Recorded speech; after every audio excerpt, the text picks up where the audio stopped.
बिस्मिल्लाहिर्रहमानिर्रहीम। मैं सनुल्लाह खान मियां खिल MPA PK 115 मुखातिब हूँ और ख़ुसूसन अपने KPK के तमाम जितने भी हमारे किसान भाई हैं, जो ज़मींदार भाई हैं, मैं उनसे मुखातिब हूँ। देखें, पीपल्स पार्टी ने हमेशा से गरीब परवर जमात जानी जाती है, वो किसान दोस्त जमात जानी जाती है। और अभी भी हमारी कोशिश होती है कि जितना ज़्यादा फ़ायदा हमारे जो गरीब तबका है मुल्क का, या जो हमारे किसान भाई हैं, जो हमारी मईशत की रीढ़ की हड्डी हैं, जितना ज़्यादा हम उनको फ़ायदा दे सकें हम उनको दें।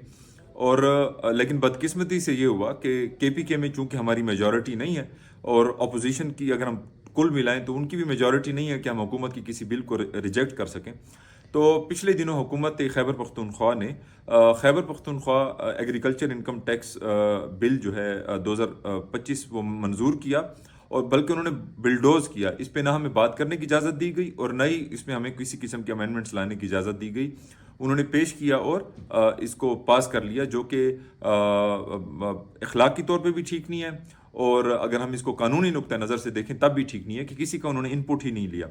अब मैं अपनी बात जो है वो करना चाहता हूँ, वो ये है कि, और ख़ुसूसन अपने, जिस तरह मैंने बोला कि मैं अपने किसान और अपने जो ज़मींदार दोस्त हैं हमारे, ख़ुसूसन KPK के, मैं उनसे मुखातिब हूँ कि देखें ये क्या हुआ है।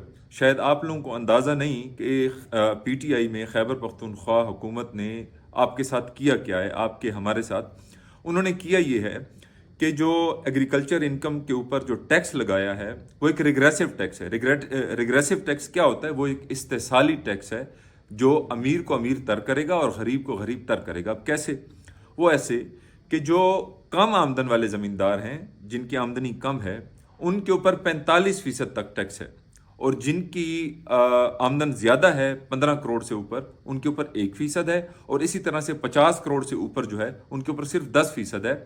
तो ये एक इस्तेसाली निज़ाम है। इससे न सिर्फ हमारी मईशत ख़राब होगी, क्योंकि ज़राअत हमारी मईशत की रीढ़ की हड्डी है, बल्कि इससे गरीब मज़ीद गरीब होगा, और अमीर जो है उसको एक एमनेस्टी मिल जाएगी।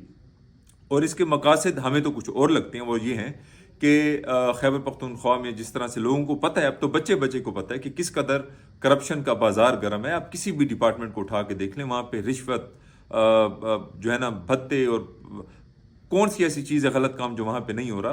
बाहर कैफ जो इन्होंने काला धन इकट्ठा शुरू करना किया था और अभी तक जो कर रहे हैं, उसको अब इन्होंने सफ़ेद कैसे करना है। तो हमारे नज़दीक जो है ये जो 50 करोड़ से ऊपर का टैक्स इन्होंने सिर्फ 10% लगाया है, तो हम जिसको हुकूमत खैबर पख्तूनख्वा ने सुपर टैक्स का नाम दिया है, तो मैं इसमें एक अमेंडमेंट भी लाना चाह रहा था। वो ये थी कि इसको हम एमनेस्टी टैक्स का आप नाम दे दें, ताकि आप लोगों को आश्कारा हो कि आप क्या करना चाह रहे हैं। इसमें यह है कि अगर आपने फ़र्ज़ करें 1 अरब रुपए अगर आपने इनकम अपनी जाहिर की है, तो 10 करोड़ रुपए दे के बाकी के 90 करोड़ जो हैं आप अपने वाइट कर लेंगे।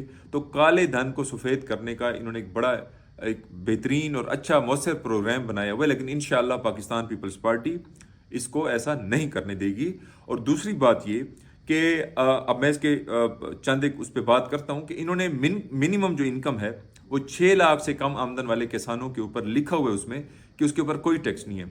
हालांकि अगर हम इस बिल के अगर हम अगले पार्ट को देखें, पार्ट 2 को, सेक्शन 3 को, उसमें यह है कि अगर आप का जो है, बेशक आपकी आमदन 6 लाख से कम है, चाहे आपकी ज़मीन इरीगेटेड है या अनइरीगेटेड है, तो आप अपनी ज़मीन का हुकूमत को रेंट देंगे। जिस तरह से एक ठेकेदार आपसे ज़मीन लेता है और वो आपको हर सालाना रेंट पे करता है, तो आप लोगों को रेंट पे करना पड़ेगा। अब इसमें तकलीफ क्या है लोगों को, ये है कई लोग ऐसे हैं जिनकी मलकियत उनके नाम पे ज़रूर है लेकिन कब्ज़े उनके पास नहीं है। इस तरह से मतलब हज़ारों कनाल उनके नाम पे है। अब तो जिसके पास कब्ज़ा भी नहीं है उसको भी टैक्स देना पड़ेगा।